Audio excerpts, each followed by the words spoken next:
Assalamualaikum warahmatullahi wabarakatuh. Alhamdulillah pada kesempatan ini kami dari kelompok satu terdiri dari saya Rika Adilia Hermawan, kemudian ada rekan saya yaitu Bu Setiani dan Pak Ramdan. Pada kesempatan ini kami akan mempresentasikan laporan praktik kami dalam uji ANOVA 2 jalur. Nah, kalau minggu lalu kita sudah coba untuk praktik uji ANOVA 1 jalur. Nah, pada kesempatan ini kita akan mempresentasikan uji ANOVA 2 jalur. Nah, sebelumnya uji ANOVA itu adalah singkatan dari Analysis of Variance atau salah satu uji komparatif atau uji perbedaan yang digunakan untuk menguji perbedaan rata-rata atau mean untuk data yang lebih dari dua kelompok atau dua sampel.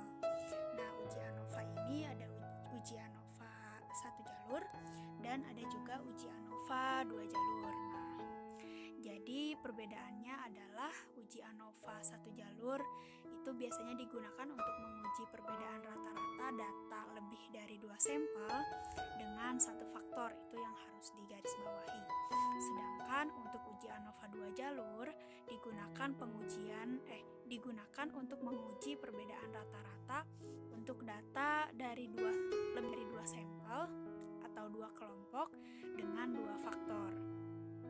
Jadi kalau kemarin faktornya hanya model pembelajaran atau metode pembelajaran, nah pada kesempatan ini dalam uji ANOVA 2 jalur kita gunakan dua faktor, yaitu metode pembelajaran dan faktor yang kedua yaitu kemampuan baca tulis Quran siswa, dan kita kategorikan untuk kemampuan BTQ ini kategori tinggi, kategori sedang, dan kategori rendah. Nah, ada apa saja sih dalam pengujiannya? Oh iya, ini adalah daftar nilainya. Jadi ada nama siswanya, kemudian ada metodenya, ada ceramah, ada problem solving, ada role playing dalam hal ini. Kemudian juga ada kolom nilai kemampuan BTQ. Ini yang jadi faktor kedua. Dan kita juga buat kode atau pengkodean terhadap nilai kemampuan BTQ. Nah, ini kurang lebih karena nilainya ini diperoleh dari 3 kelas yang berbeda yang tidak saling berhubungan gitu. Jadi ada kelas ceramah dengan metode ceramah, ada juga kelas dengan metode problem solving, dan ada juga kelas dengan metode role playing. Dan sampel sumber datanya beda-beda begitu. Sampelnya berbeda dan tidak saling berhubungan.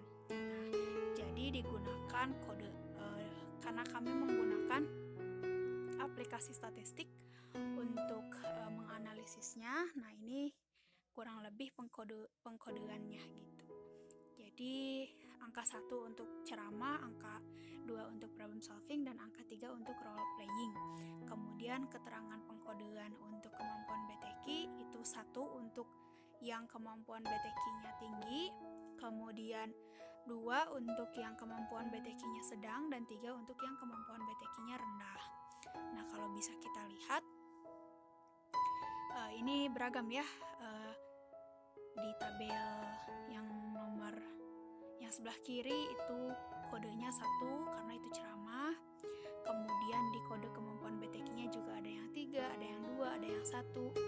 Kemudian di tabel yang kedua juga yang tengah itu kode model pembelajarannya 2 karena itu problem solving. Kemudian kemampuan BTQ-nya ada 3, ada 2, ada 1, yang berarti ada tinggi, ada rendah, ada sedang juga. Dan daftar nilai yang paling kanan itu adalah untuk kelas role playing dengan kode metode pembelajarannya 3. Kemudian kode kemampuan BTQ juga sama. Untuk yang kelas dengan metode role playing ini hanya ada 2 macam nilai, yaitu yang rendah dan yang sedang. Tidak ada yang tinggi. Seperti itu. Nah, dalam uji ANOVA dua jalur ini nanti yang akan dibahas yang pertama, karena ada syarat-syarat yang harus dipenuhi dalam pengujian uji ANOVA ini, yaitu diantaranya adalah datanya harus normal. Setelah datanya normal dan homogenitasnya juga datanya harus homogen gitu. Jadi nanti akan ada uji normalitas.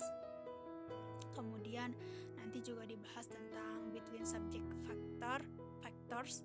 Kemudian ada deskriptif statistiknya, ada tes homogenitasnya, kemudian juga uji hipotesis, beberapa uji hipotesis. Kemudian kita masuk ke pengujiannya. Nah, jadi kita menggunakan aplikasi SPSS 26 dan kita lihat bahwa berdasarkan output untuk test of normality atau uji normalitasnya, kita lihat bahwa residual standard untuk diuji Kolmogorov-Smirnov itu signifikansinya adalah 0,200. Sedangkan untuk uji Shapiro-Wilk-nya signifikansinya 0,257. Nah, ini adalah signifikansi untuk residual standar, nilai residual standar. Nah, nilai ini karena signifikansinya lebih besar dari 0,05, maka nilai residual standar ini berdistribusi normal. Nah, berikutnya kalau dalam pengujian kemarin kita pisahkan uji homogenitasnya. Nah, dalam uji ANOVA ya, dua jalur ini nanti uji homogenitasnya ada di tengah-tengah begitu. Nah, kita akan next. Ini adalah sebaran datanya. Nah, kita lihat bahwa rata-rata data menempel di garis diagonal begitu, dan hanya sebagian kecil saja yang tidak menempel di garis diagonal, sehingga kita bisa simpulkan bahwa data ini berdistribusi normal gitu. Nah, ini adalah bagian dari analisis ANOVA 2 jalur. Nah, ini kita lihat, jadi kan sebelum kita memasukkan daftar nilai itu kita mengisi terlebih dahulu tentang pengkodeannya. Tadi kita sudah bahas, satu adalah kode untuk ceramah, kemudian dua adalah kode untuk problem solving, kemudian tiga adalah kode untuk role playing. Dan di bagian kemampuan BTQ, satu untuk yang tinggi, dua untuk yang rendah, yang sedang, dan tiga untuk yang rendah. Kita lihat bahwa untuk kelas ceramah, problem solving, dan role playing masing-masing memiliki jumlah 20, yakni untuk nilai 20 siswa. Jadi totalnya ada 60 siswa ada 60 data yang diinputkan. Sedangkan untuk kemampuan BTQ ini total keseluruhannya yang tinggi ada 4, kemudian yang sedang ada 28, dan yang rendah ada 28 siswa. Jadi rata-rata dari ketiga kelas ini kemampuan BTQ siswa itu ada di sedang dan rendah, sedangkan yang tinggi hanya 4 gitu. Kemudian nanti kita akan masuk ke deskriptif statistik yang akan dibahas oleh Teh Setiani. Terima kasih. Bismillahirrahmanirrahim.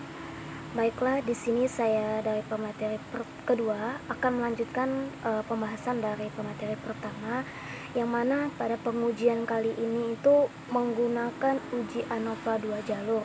Nah, dengan menggunakan dua faktor, yakni faktor metode pembelajaran dan kemampuan BTQ siswa yang dikategorikan tinggi, sedang, dan rendah. Nah, tadi pada tahap pertama sudah dijelaskan tentang uji normalitas data, kemudian tadi yang kedua tentang berdasarkan analisis between subject factor juga sudah dijelaskan. Nah, di sini saya akan melanjutkan tentang deskriptif statistik. Nah, ini tampilan dari deskriptif statistik. Nah, jadi terlihat bahwa rata-rata nilai belajar siswa pada kelas ceramah itu memiliki kemampuan BTQ tinggi. Nah, rata-ratanya itu adalah 77,00. Nah, kita kembali ke ini tabel. Ini tinggi dalam metode pembelajaran ceramah itu memiliki kemampuan tinggi tadi 77,00. Nah, kemudian kemampuan BTQ sedang itu memiliki rata-rata 80,67 dan kemampuan BTQ rendah itu adalah 88,00. Nah, kemudian rata-rata hasil belajar siswa pada kelas problem solving yang kemampuan BTQ-nya tinggi itu memiliki rata-rata 67,00, sedangkan kemampuan BTQ tingkat sedang itu memiliki rata-rata 80,54 dan kemampuan BTQ pada tingkat rendah memiliki rata-rata 89,71. Nah, sedangkan rata-rata hasil belajar siswa pada kelas role playing yang kemampuan BTQ-nya tinggi itu adalah 0. Nah, jadi role playing ini tidak memiliki nilai kemampuan BTQ yang tinggi.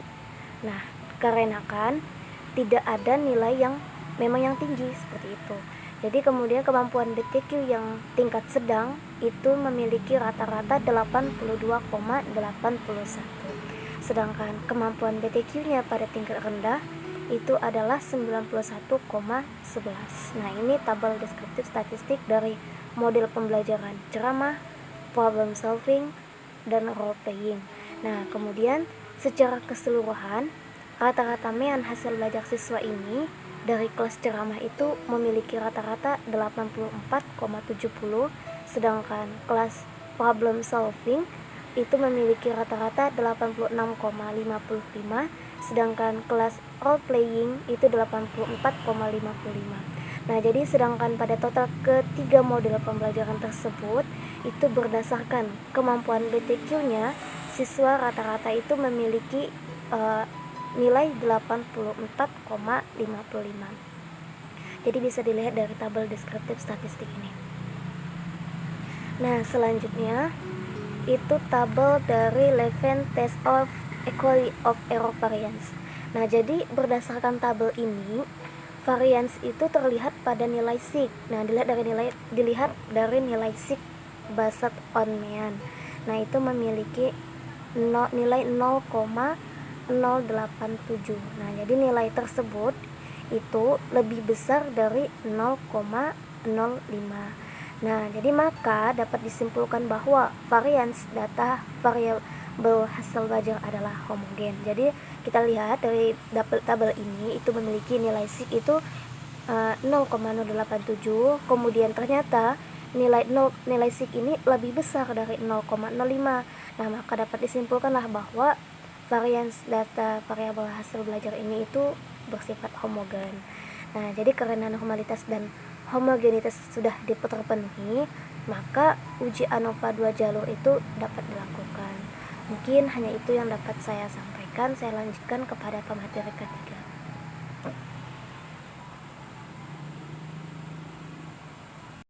Assalamualaikum warahmatullahi wabarakatuh. Bismillah, alhamdulillah, nahmadu wa nasta'inuhu wa nastaghfiruh wa na'udzu billahi min syururi anfusina wa min sayyiati a'malina, may yahdihillahu fala mudilla lahu wa may yudlil fala hadiyalah. Alhamdulillah, puji dan syukur kita panjatkan pada Allah Subhanahu wa taala yang telah berikan kita kesehatan, berikan kita berbagai nikmat yang tak terhingga, sehingga di kesempatan ini kita bisa kembali melaksanakan pembelajaran statistik terapan. Di kesempatan ini insyaallah saya akan melanjutkan presentasi yang mana sebelumnya udah dijelaskan oleh pemateri pertama dan pemateri kedua terkait dengan uji ANOVA 2 jalur ya. Nah, sekarang saya akan masuk kepada pembahasan test of between subject effect uji ANOVA 2 jalur. Nah, sebelumnya coba kita perhatikan dulu hasil data yang diperoleh dari pengolahan data SPSS 26 ya. Di sini coba diperhatikan ya. Test of between subject effect ya, saya perbesar. Di sini ada model pembelajaran, signifikansinya adalah 280 warna biru ya. Dan ada kemampuan BTQ, signifikansinya adalah maksud saya tadi di model pembelajaran nilai signifikansinya adalah 0,280 atau 0,28, sementara di kemampuan BTQ 0,000 ya, warna merah. Dan signifikansi dari model pembelajaran ya versus kemampuan BTQ ya, di sana adalah 0,456 di warna hijau. Ini harus diingat ya, karena nanti ini akan kita sebutkan lagi ya, karena berkaitan dengan pengujian hipotesis nanti akan kita jelaskan seperti itu. Nah, lanjut sekarang di test of between the subject effect atau JNOVA 2 jalur ini, pertama kita akan menguji ya hipotesis terkait dengan perbedaan hasil belajar ya. Jadi perbedaan model pembelajaran ini apakah berpengaruh atau tidak ya terhadap hasil pembelajaran siswa, seperti itu. Di sini ada hipotesis H0 dan H1 di mana H0 ini tidak terdapat perbedaan hasil belajar siswa berdasarkan model pembelajaran, ceramah, problem solving, dan role playing ya. Dan di H1-nya terdapat perbedaan hasil belajar siswa berdasarkan model pembelajaran, ceramah, problem solving, dan role playing.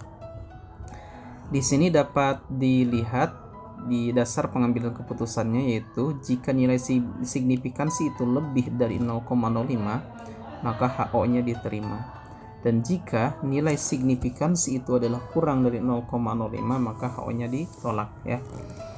Nah, berdasarkan tabel yang udah kita perlihatkan tadi, yang udah kita lihat bersama tadi, bahwa nilai signifikansi pada model pembelajaran ya yang tadi saya sebutkan di warna biru itu kan tadi 0,280 ya. Tadi udah saya sebutkan. Nah, maka oleh karena 0,28 ini lebih dari atau lebih besar daripada 0,05 maka HO-nya diterima ya. Ketika HO diterima maka otomatis H1-nya ditolak ya.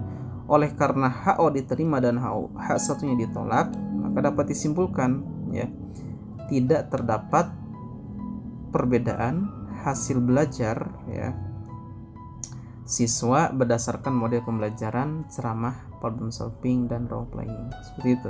Saya ulangi, oleh karena HO diterima dan H1 ditolak, maka dapat disimpulkan tidak terdapat perbedaan hasil belajar siswa berdasarkan model pembelajaran, ceramah, problem solving, dan role playing ya. Artinya model pembelajaran ini tidak berpengaruh gitu kan. Baik ceramah, problem solving, dan role playing itu sama aja hasilnya gitu ya. Hasil yang diperoleh oleh siswa itu sama saja ya, menggunakan model apapun juga. Selanjutnya kita masuk ke hipotesis perbedaan hasil belajar berdasarkan kemampuan BTQ ya. Di sini ada H0 dan H1.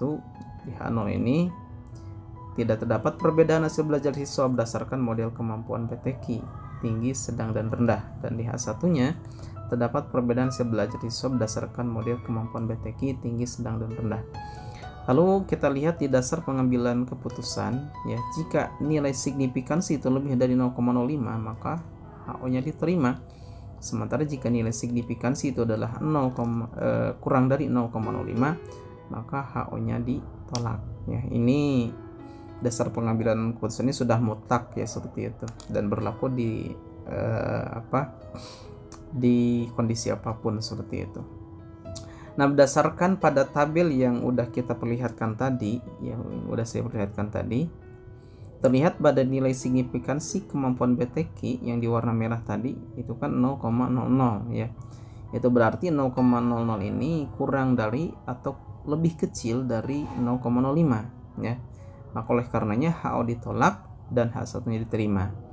Oleh karena H0 ini ditolak dan H1 diterima, maka dapat disimpulkan terdapat perbedaan hasil belajar siswa berdasarkan model kemampuan BTQ, tinggi, sedang, dan rendah. Di sini mah dapat perbedaan ya, terdapat perbedaan seperti itu. Selanjutnya kita akan menguji kepada hipotesis interaksi model pembelajaran dan kemampuan BTQ ya. Jadi akan kita uji terkait dengan interaksi atau hubungan ya antara model pembelajaran dan kemampuan BTQ, di mana di sini juga ada H0 dan H1. H0 tidak terdapat interaksi antara model pembelajaran dan kemampuan BTQ dalam menentukan hasil belajar siswa, dan di H1-nya terdapat interaksi antara model pembelajaran dan kemampuan BTQ dalam menentukan hasil belajar siswa. Nah, sama di sini juga ada dasar pengambilan keputusan. Jika nilai signifikansi itu lebih dari 0,05 maka HO-nya diterima, dan jika nilai signifikansi itu kurang dari 0,5 maka HO-nya ditolak. Nah, berdasarkan tabel yang udah saya perlihatkan tadi dan udah kita lihat bersama tadi gitu kan, nilai signifikansi pada model pembelajaran ya dan kemampuan BTQ itu adalah 0,45 ya, berdasarkan tadi di tabel yang udah kita lihat ya di warna hijau itu. Nah, sehingga di sini 0,45 itu lebih dari atau lebih besar daripada 0,5. Oleh karenanya HO diterima dan H1-nya ditolak. Sehingga dapat disimpulkan tidak terdapat interaksi antara model pembelajaran dan kemampuan BTQ dalam menentukan hasil belajar siswa. Nah, seperti itu. Nah, lanjut di sini dapat dibaca, karena dari ketiga pengujian hipotesis di atas hanya terdapat satu pengujian hipotesis yang H1-nya diterima, sedangkan dua pengujian hipotesis lainnya H1-nya ditolak, maka pengujian itu tidak dapat diteruskan pada post-hoc ya. Karena syarat pengujian post-hoc ini adalah H1-nya diterima dan HO-nya ditolak untuk semua pengujian hipotesis. Tadi kan di pengujian hipotesis itu ada H1-nya itu yang yang diterima itu cuma satu gitu kan, sementara dua sisanya itu ditolak, maka nggak bisa dilanjut ke post-hoc. Nah, maka di sini kita langsung aja menuju kesimpulan ya. Berdasarkan hasil pengujian hipotesis diperoleh kesimpulan sebagai berikut. A.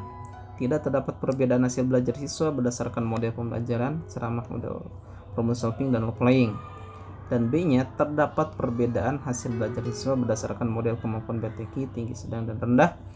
Dan di C tidak terdapat interaksi antara model pembelajaran dan kemampuan BTQ dalam menentukan hasil belajar siswa. Itu yang dapat saya sampaikan dan dapat kami sampaikan dari kelompok 1 terkait dengan ujian OPA 2 jalur. Terima kasih atas perhatiannya. Mohon maaf apabila ada kurang dan lebihnya. Assalamualaikum warahmatullahi wabarakatuh.